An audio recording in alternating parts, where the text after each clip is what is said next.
परिसीमन का विरोध क्यों? आप बाहरी अतिक्रमण को रोक नहीं रहे हैं। बार बार भाजपा बोलती है बांग्लादेशी घुसपैठिया यहाँ पर हो रहा है। मुस्लिम समुदाय के लोग आदिवासी समुदाय पर हावी हैं। जमीन हेमंत सोरेन जी अपना आवास बनाने के लिए, विधायकों का आवास बनाने के लिए करोड़ों रुपया खर्च कर रहे हैं। सुप्रीम कोर्ट का तो अवहेलना कर रहे हैं ना। तो इस तरह का झारखंड में यहाँ पर गोलमोल चल रहा है जमीन लूटने के लिए। सरकार भी इन्वॉल्व है। यहाँ करना है तो जाइए ना, केंद्र में आंदोलन करिए।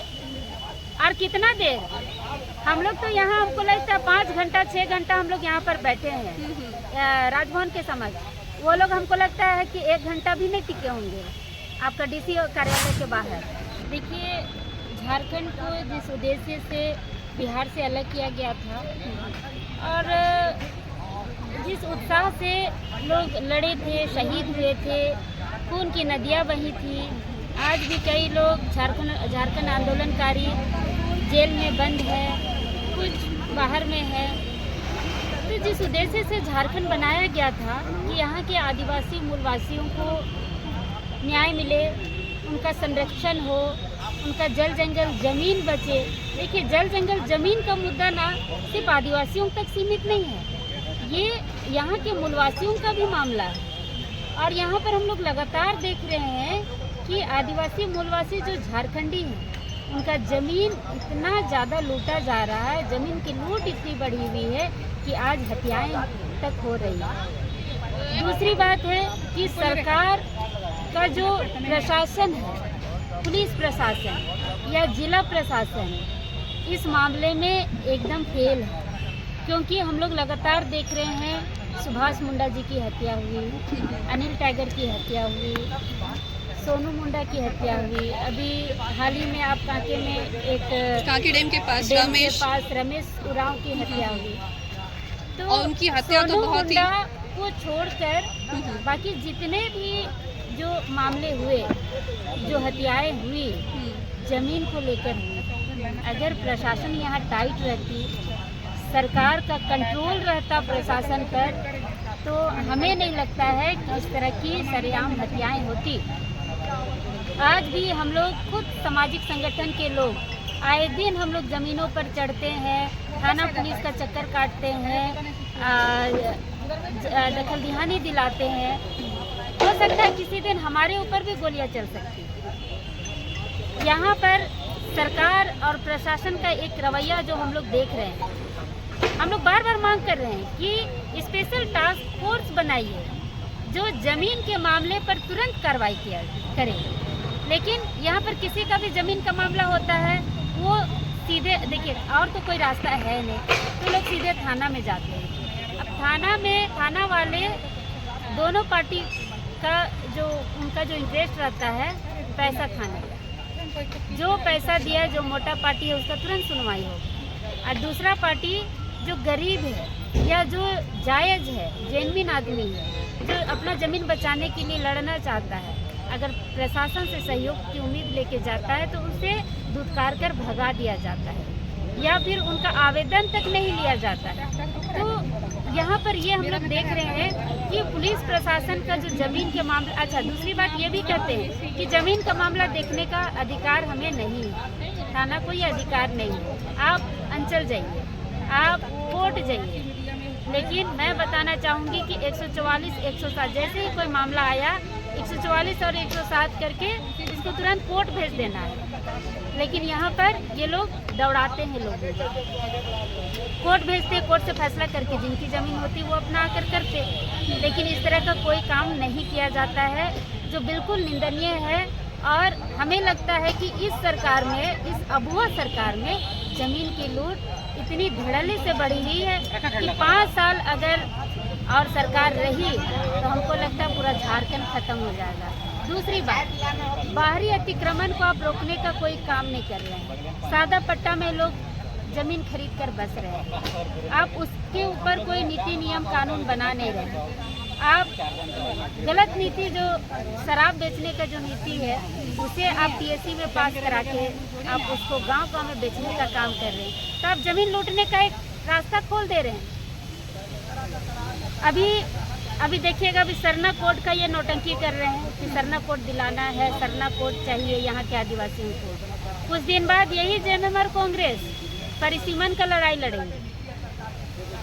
और इनकी बेवकूफ़ी देखिए कि सरना स्थल बचाने के लिए एक शब्द मुंह से नहीं निकलता है, ना बंधु तिर्की जी के मुंह से निकलता है, ना शिल्पी नेहा तिर्की मैडम के मुंह से निकलता है।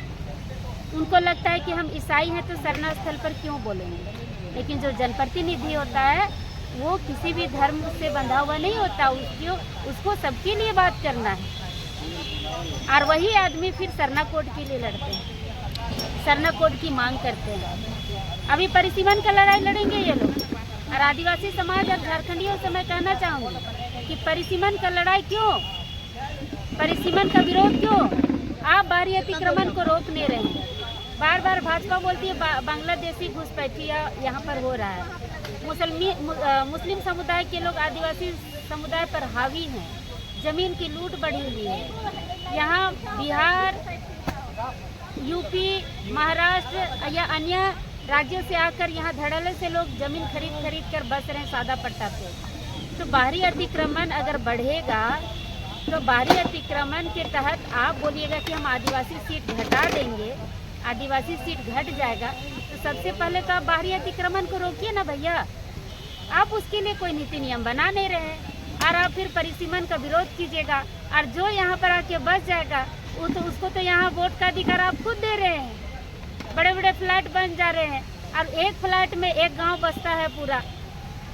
ये यहाँ पे आपको मालूम ही होगा बिरसा चौक के पास बहुत सारे लोगों का घर उजाड़ा गया, मैकॉन बस्ती भी उस पर उजड़ी और फिर कुछ ही समय के बाद बुनियाद रखते हैं हेमंत सोरेन जी अपने मकान का। तो ये क्या है, मतलब ये किस तरह का खेल है? देखिए, हेमंत सोरेन जी को समझ ही नहीं आ रहा है कि हम राज्य कैसे चलाएं, कैसे आदिवासियों को संरक्षित करें।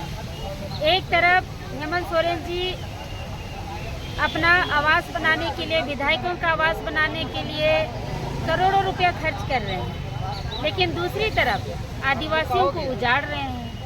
आप देखिएगा, भूमि अधिग्रहण कानून 2013 के तहत यहाँ जमीन का अधिग्रहण किया जा रहा है, कभी रिम्स बनाने के लिए, कभी एचईसी बनाने के लिए, कभी आप देखिएगा अभी आवास बोर्ड का यहाँ पर प्रचलन चला हुआ है कि आदिवासियों की जमीन को आवास बोर्ड में हस्तांतरित करके वहाँ बड़े बड़े डुप्लेक्स और फ्लैट बना के गैर आदिवासियों को बसाना, बाहरियों को बसाना।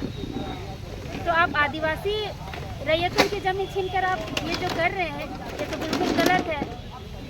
और भूमि अधिग्रहण 2013 का जो कानून है, एक मिनट, भूमि अधिग्रहण कानून 2013 जो कहता है कि अगर 5 साल तक जमीन अधिग्रहण करने के बाद अगर 5 साल तक वो कंपनी, फैक्ट्री या कोई भी जिस प्रयोजन के लिए जमीन अधिग्रहण किया गया है सरकार के द्वारा, अगर 5 साल तक उसमें वो काम नहीं होता है, जमीन अगर खाली रहती है, तो वो स्वतः रैयतों को वापस चली जाएगी। लेकिन यहाँ पर 50 साल बाद फिर अधिग्रहण का बात करके यहाँ पर फिर से उनको मतलब आदिवासियों को हटाया जाता है। आप आवास बोर्ड का मामला जो आप देखिए, हरमू में कुछ दिन पहले जो कुछ लोग जेल भी चले गए रैयत, आवास बोर्ड का 1955-56 में आवास बोर्ड का गठन हुआ था और उस समय अधिग्रहण किया गया था। उस समय आवास बोर्ड ने उस जमीन को नहीं हथियाया। वहाँ जमीन पर रैयत खेती बाड़ी कर रहे हैं, वहाँ घर बसे हुए हैं। उस जमीन को दोबारा अधिग्रहण करने के लिए 50-60 साल बाद आप दोबारा उस जमीन को ढूंढ रहे हैं। और यहाँ पर सुप्रीम कोर्ट भी बोलता है कि अगर 12 साल तक अगर कोई किसी जमीन पर है तो वो जमीन उसका हो जाएगा। तो आप सुप्रीम कोर्ट का तो अवहेलना कर रहे हैं ना। तो इस तरह का झारखंड में यहाँ पर गोलमोल चल रहा है जमीन लूटने के लिए। सरकार भी इन्वॉल्व है, यहाँ का जितना सरकारी बोर्ड भी है वो भी इन्वॉल्व है और जमीन दलाल तो हावी है ही। पर सरकार को किसी का सूझबूझ नहीं है।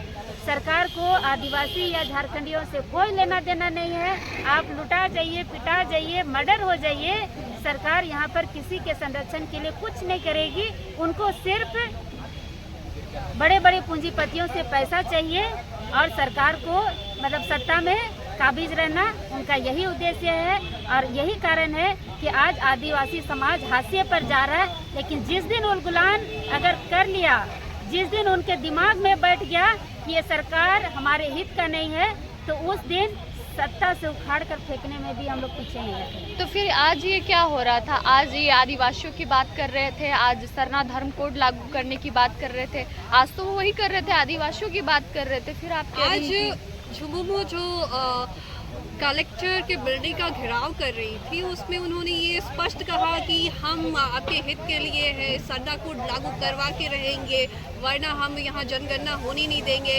ये हमारा वचन है। और कई तरह के दावे वो कर चुके हैं। देखिए, आज का जो जेएमएम का जो रैली था या डीसी आवास घेरने का था, डीसी किनका है भैया? आप सत्ता में है और आप ही का सरकार है, आज तो डीसी भी तो आप ही का होगा।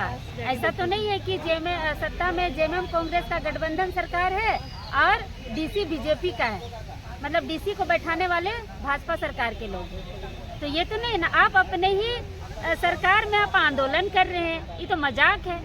आंदोलन करना है तो जाइए ना, केंद्र में आंदोलन करिए। और कितना देर हम लोग तो यहाँ, हमको लगता है 5 घंटा 6 घंटा हम लोग यहाँ पर बैठे हैं राजभवन के समझ। वो लोग हमको लगता है कि 1 घंटा भी नहीं टिके होंगे आपका डीसी कार्यालय के बाहर। तो ये नौटंकी नहीं तो क्या है? मतलब आदिवासियों को कैसे दिग्भ्रमित करना है कि देखो भाई हम आपका लड़ाई लड़ रहे हैं। अरे इतना जमीन लुटा रहा है, उसके लिए लड़िए ना, उसके लिए डीसी आवास घेरिए। और डीसी तो आपके हाथ में है, दिलाइए दखल दिहानी। 4000 5000 दखल दिहानी पेंडिंग पड़े हुए हैं, दखल दिहानी दिलाइए और बाहरी बिहारियों को उखाड़ के फेंकिए यहाँ से, तब न जानेंगे कि आप आदिवासी हितैषी है। सिर्फ नौटंकी करने से, ये आंदोलन का दिखावा करने से हम लोग मानने वाले नहीं है। अब हम लोग आदिवासी समाज के लोग जागरूक हो चुके हैं, इनके छलावे में आने वाले नहीं है। ये कितना छलावा कर ले, कितना नौटंकी कर ले, कोई इन पर विश्वास करने वाला नहीं है। जी मैम, आपका परिचय? मैं कुंद्रसी मुंडा, आदिवासी जनता की वरीय उपाध्यक्ष। जी, आपका बहुत बहुत शुक्रिया।